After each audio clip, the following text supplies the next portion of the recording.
Welcome, ladies and gentlemen, to our program. So this is just a continuation on what is economy, or the world of economy in general. So today we're going to look at the national economy and GDP. So first of all, we're going to look at what is GDP, the gross domestic product. The second point, it will be based on the components of GDP.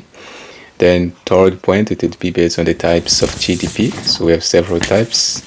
Then fourth point, it will be based on the importance of GDP in the national economy, or why GDP matters. The fifth point, it will be based on the factors affecting national economy and the GDP. Then after that, number 6 or point 6, it's going to look at the challenges in measuring GDP, or misunderstandings and challenges as well. Then number 7, it will be on the alternatives to GDP, the gross domestic product. After that, I'm going to give a quick summary at the end, just to sum up really what we learned in this episode or this video. So you ready, ladies and gentlemen? Tighten your belt and let's begin. So we're going to look at the national economy and GDP, gross domestic product. First of all, we're going to look at the stagnation of money. So I said in the previous episode, when you want to get rid of inflation or the market crisis, you have to deal with the stagnation of money. So when the stagnation of money is lower, which means you have to keep the money moving from pocket to pocket, not just saving the money in the account, or just putting the money idle, sitting idle. But in the case of investment, the money is actually moving from pocket to pocket, one hand to another. So stagnation, when the stagnation of money is lower, then we're going to have a balanced inflation, or we're going to get rid of this market crisis. So that's the only solution to avoid market crisis or market crash. Then on GDP as well. So if we increase the consumptions of goods, or in this case, it's just like expenditures, the higher the consumptions of goods and services, the higher the GDP also will be improved, positively improved. Then the productivity as well. So GDP, the gross domestic product, relies on the productivity, which is an essential component when it comes to economy. Productivity is needed. So the higher the productivity, the more improved the GDP as well. Then we have the net exports. So in the case of net exports, it's just the exports minus imports. So exports is like the goods and services which are sold abroad. The imports are the things, goods and services, or final products which are brought inside the country.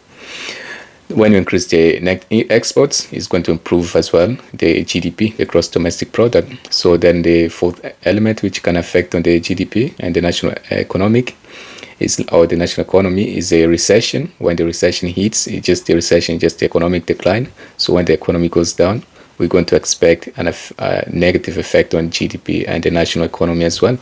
So those are like the 4 factors. You have to avoid stagnation of money, you have to increase consumption, you have to increase the production or productivity, the net exports as well, and avoid recession at any cost. So we're going to look at the national economy and GDP. Are you ready, ladies and gentlemen? Tighten your belt and let's begin. So the national economy refers to the entire economic system of a country or in the whole nation. So including all activities like related to the production, distribution and consumptions of goods and services. So it is all about supply and demand really. So if you talk about production and distribution, that goes on the supply, the seller or the producers. Then the consumptions is like the demand really of the people, the citizens or consumers in this case. So it encompasses like various sectors like agriculture, industry and services. It encompasses all of those things, including or is influenced by factors like government policies as well can affect it, international trade and consumer behavior, which is an essential ingredient in this case, the way the consumers behaving. Sometimes they're fearful, sometimes they have more confidence in buying the things, the good and the services. So one of the key indicators used to measure the health and size of a national economy is the gross domestic product, or the GDP in short. So the gross domestic product, or GDP, is the thermometer used to measure, in the case of national economy, to measure the national economy. So number 1, what is GDP? The gross domestic product. So it is the total monetary value of all goods or finished goods and services or products produced within a country's border in a specific time period. So in this case, we're dealing with space and time because we live in the third dimension world. So usually measured annually or quarterly, like after 12 months or 6 months. So it serves as the primary indicator of a country's economic performance and is often used to compare the economic health of different countries. So that's the GDP. It is used like to measure the performance of the country and different countries as well, trying to compare. Like people might ask, what is your living condition here? So they're simply focusing on GDP, then they will make final decision from that. So there are three types or main ways to calculate the GDP. So the first one is based on the production approach. So it measures the total output of all sectors of the economy. That's the production approach. So in the case of output, if you're an engineer, if you have got some engineering background, you're going to understand. So we have the input, you have the system or the machine, then the output. So if you want to increase the output, the input have to be double if you want more output really. So the second one is the income approach, the second way to measure or to calculate the GDP. So the total totals all income or the cash flow. In this case, income is the inflow, the money which flows in, earned by individuals and businesses in the country. That's the income approach. The third one is the expenditure approach. So in the case of expenditure, it's all about expenses, the consumers, the buying really. So in the case of expenditure approach, it adds up all spending on final goods and services in an economy, including consumptions, investment, government spending as well, and net exports. So in the case of net exports, it's all about exports minus imports. Number two, we're going to look at the components of GDP. So the GDP is typically broken down into four main components. The first one is the consumer, denoted with capital C. So the total value of all goods and services consumed by household. In this case, it is families, households. So this includes spending on essentials like food, clothing, and healthcare as well. The second one is the investment, denoted by capital I. So it's all spending by businesses on the capital goods, or in this case, it is assets with capital goods like machinery, buildings, premises, and technology, as well as residential investment by households as well. The third component, or the main component of GDP is the government spending as well, denoted by capital G. So expenditure by the government on goods and services. The expenditures the expenses really, such as infrastructure projects, education, and healthcare. So in the case of infrastructure, it's the building roads, schools, hospitals, and things like that, which are the government expenses, really expenditures. The fourth component is the net exports. So we saw the net exports is the exports minus imports. So it is denoted by capital N and X. So it is the difference between a country's exports, which are goods and services sold abroad, and imports, which are goods and services brought from abroad. In this case, a positive net export increases GDP, while a negative net export decreases it. So in this case, we're going to look at the number three types of GDP, how they're broken. So the first one is the nominal GDP, the gross domestic product. So it measures the value of all goods and services at current market prices. So in the current market prices, it's in the present moment, without adjusting for investing or for inflation, without considering the inflation. So in the case of nominal GDP, the inflation is not taken into account. So it reflects the total economic output, but it can be misleading if prices have risen due to inflation. So we said inflation is just the rise of prices or goods during a specific time or period. The second one is a real GDP now. So they are saying the first one was not left out inflation. Now we're going to look at the real GDP. So it adjusts or corrected nominal GDP for inflation, providing a more accurate reflection of a country's economic performance over time by measuring the real value of goods and services produced. So in the case of the real GDP, they're taking the inflation into account as well, and give the real value or the statistics, or give the analytic value of the GDP of the country. So the third one is GDP per capita, the capital, regional, or city. So in this case, the GDP per capita divides the country's GDP by its population.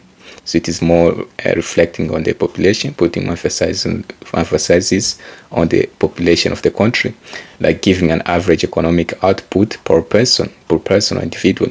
So this is useful measure for comparing living standards between different countries. So in this case, it is all about living cost of the individuals.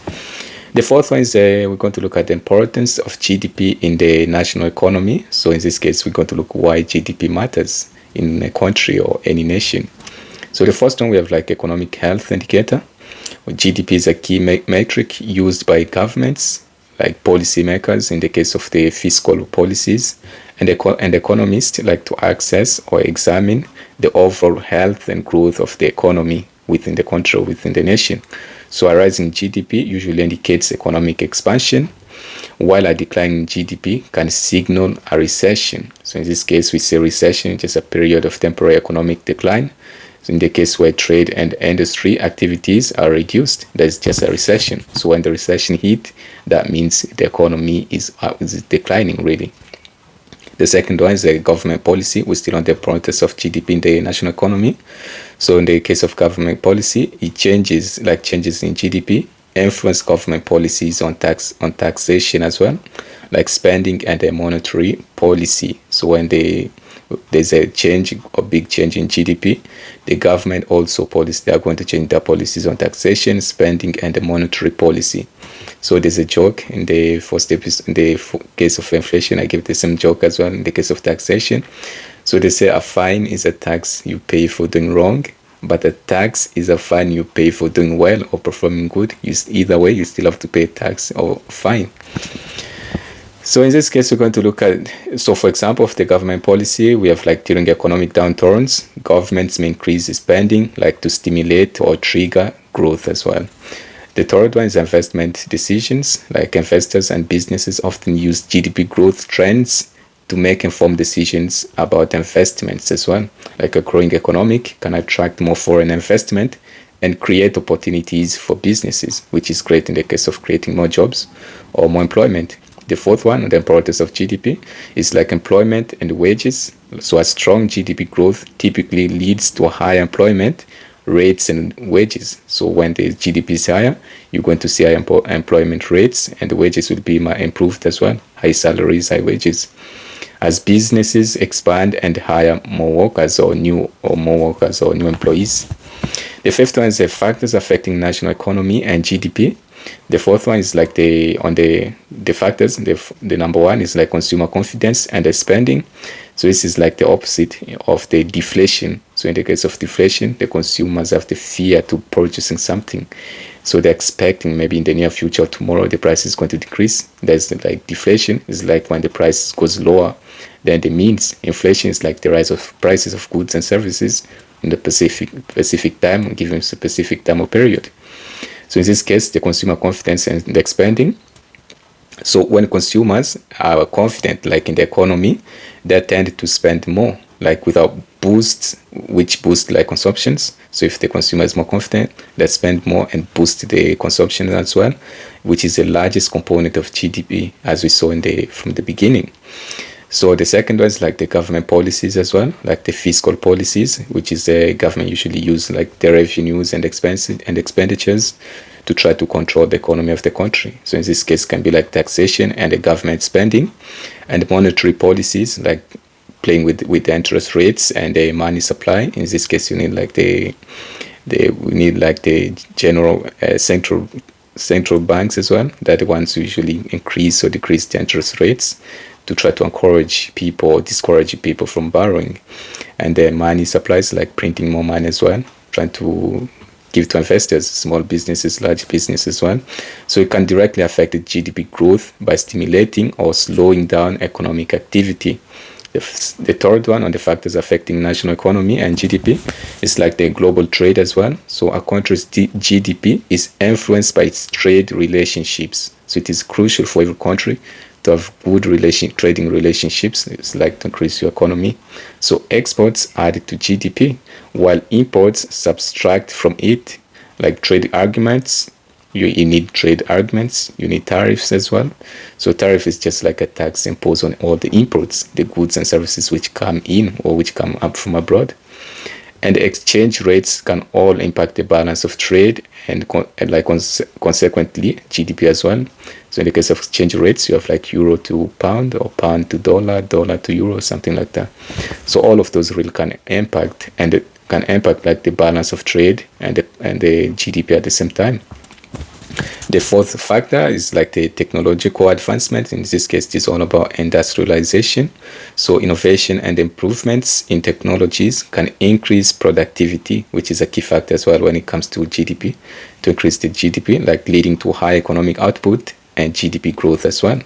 The fifth one is the natural resources as well of the country, of the nation. So countries rich in natural resources, let's say oil or mineral extractions, can generate significant income from exports, which are the goods which are sold abroad, positively affecting GDP. So when you have high exports, like selling goods outside or abroad, it's going to positively affect the GDP, which is going to to make the GDP growth as well increases simultaneously. Like conversely, resource depletion or drop or external shocks as well, like falling commodities prices. In the case of commodity, it can be gold, it can be crude oil, can negatively impact the economy in this case.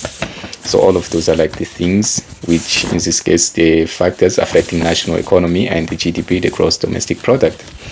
Number 6, we're going to look at the challenges and misunderstandings in measuring GDP, or when it comes to measuring GDP, the things which we have to take into consideration when we want to measure the GDP.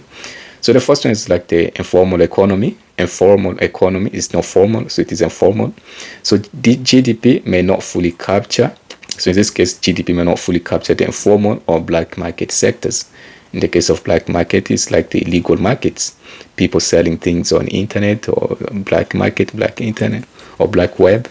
So where transactions are unreported, transactions all about buying and selling. So in the case of black markets or illegal markets, the transactions are reported. No one knows what is going on behind the screen. The second one is like the quality of life as well. So GDP growth does not significantly indicate an improvement in the quality of life or well-being of citizens. So as it does not account like for economic, like income inequality as well. So in the case of income inequality, we set work, men and women. Sometimes they say men are paid high wages, women are being discriminated. Or environmental degradation as well. In this case, can be like the environment might be in the background or neglected or left out. So in the city, maybe in the people in the city maybe have high wages than those in the countryside. Things like that. The third one, the challenges or misunderstandings when measuring GDP is like the non-market transactions as well. So activities like household work or volunteer services are not included in GDP calculations, in the gross domestic product calculations, even though they contribute to economic welfare as well, or the economic growth. So number 7, I'm going to look at the alternatives to GDPs, or the things which you can take instead of just looking at GDP, the other ways which you can try to look at, in the case to give us the living standard of the population in every nation. So to provide a more comprehensive picture of economic well-being, some countries and organizations look beyond GDP and use alternative measures, such as the first one is like the GNH, which just stands for gross national happiness. Gross is like the overall national happiness, just the happiness of the country or the citizens within the country. So it focuses on the well-being and happiness of citizens. In the case of happiness of citizens, it's all about the cost of living.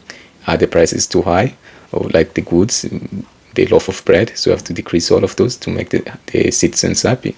High salaries as well, high wages, and employment instead of unemployment. So the second one is like the HDI, which is stand for Human Development Index. So measures overall human development based on the life expectancy, like how many people can reach old age in that country, like education and the per capita income as well. So in the case of the per capita income, it's just the economic output per person, per individual within the nation or within the country. The third one is a GPI, which stands for Genuine Progress Indicator. So it adjusts economic output for social and environmental factors. So what can you say, ladies and gentlemen, in conclusion about the national economy and GDP and the gross, which is the gross domestic product? So we see the national economy, the GDP, different types of the GDPs. We have alternatives as well to GDP. So in summary, ladies and gentlemen, the national economy, which is just national economy in this case, is like the entire economy system of the country. So and the GDP are critical indicators of a country's economic health. So we can agree, all of us can agree on that. While GDP provided like valuable insights into the size and growth of the economy, it is essential to consider like other factors such as income distribution, environmental sustainability, and quality of life as well, like the cost of living in the case of the citizens, to get a more like complete picture of a nation's economy well-being. So if you want to get the full picture or the complete picture of how the nation of the people lives, you have to go beyond the GDP and try to look at the alternatives, like the gross national happiness of the citizens, human development index, and the genuine progress indicator. So that's all, ladies and gentlemen, on the national economy and GDP, the gross domestic product. I think I've removed all the misunderstandings in this case. So don't forget to comment, like, keep sharing as well the videos to reach more people. So keep sharing, ladies and gentlemen. We want to hit 1K. Keep subscribing as well and sharing the message. Thanks for watching. Ciao. Have a great day.